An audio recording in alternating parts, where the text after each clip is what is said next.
are a donkey. It's time for Donkey of the Day. Donkey of the Day does not discriminate. I might not have the song of the day, but I got the donkey of the day. So if you ever feel I need to be a donkey, man, hit me with the hee-haw. Yes, the Breakfast Club, bitches. Who's donkey of the day today?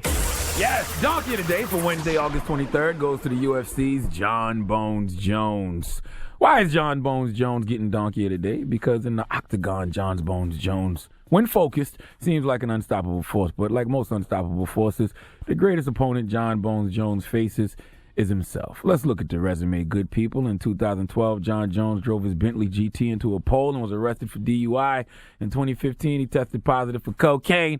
In July of 2016, he tested positive for 2 banned substances, which caused him eventually to be suspended from action for a year. And after a triumphant return to the octagon and beating light heavyweight champion Daniel Cormier, John Jones has failed his second drug test in 2 years.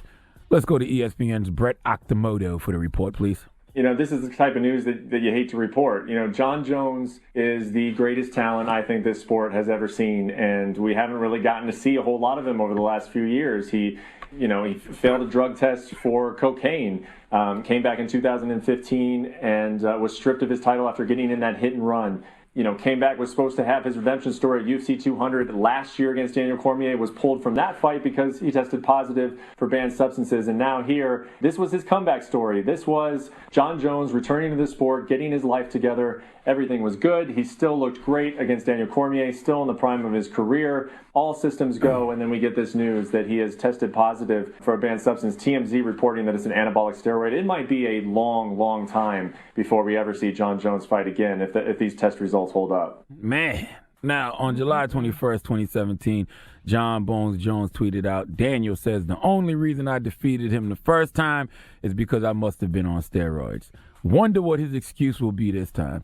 Well, Mr. Jones, I think he has one now. Now, a teammate of John Jones, Frank Lester, is claiming this is a setup and they're trying to ruin this kid's life. I don't know who the they is in this situation. I'm assuming the they that Frank is talking about is the same they that DJ Khaled be talking about. But here's the thing. What would they gain by setting up John Bones Jones? John Jones, healthy, sober, and not on dope, equates to more money for everyone. And let's be clear. I guarantee Dana White and whatever other powers that be, the theys, understand there are no permanent friends or enemies when it comes to business, okay? John Jones' last fight with Daniel Cormier had over 800,000 pay-per-view buys. Why would they sabotage potential super fights with John Jones and this dude named Stipe Miocic or whatever his name is, or John Jones and Brock Lesnar? You know, why would they sabotage those potential super fights, okay? That's what they want. Why would they want to set John Jones up? What does it they have to do with this, okay?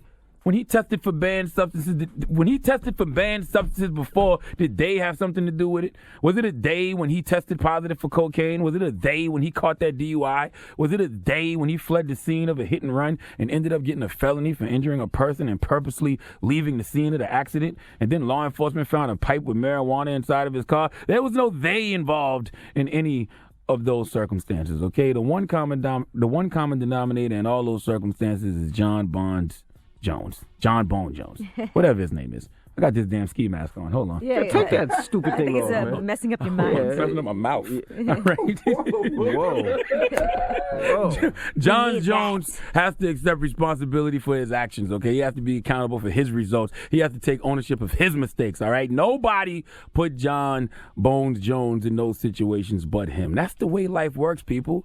You can be your own best friend or your own worst enemy. You must choose wisely. And John Bones Jones clearly doesn't make good choices. It's that simple. Listen, kids, listen to your Uncle Sharla. Everything in your life is a reflection of a choice you made. If you want a different result, make a different choice. John Bones Jones made poor choices, and those poor choices led to situations like the one he is currently facing, which is a possible 4-year ban, and us sitting around wondering what his career could have been if he just made better decisions. Please give John Bones Jones the biggest hee-haw. All right. That damn. Try to say John Bones Jones 3 times fast. John Bones Jones, John Bones Jones, John Bones That Jones. wasn't fast. John Bones Jones, John Bones Jones, John Bones Jones. You did it. Do it, Envy. Bonchon chicken, bonchon chicken, bonchon chicken. Trouble includes balls for bonchon chicken. Double fried Korean wings. All right. This beige Negro been talking about bonchon chicken all week long. Oh, my goodness.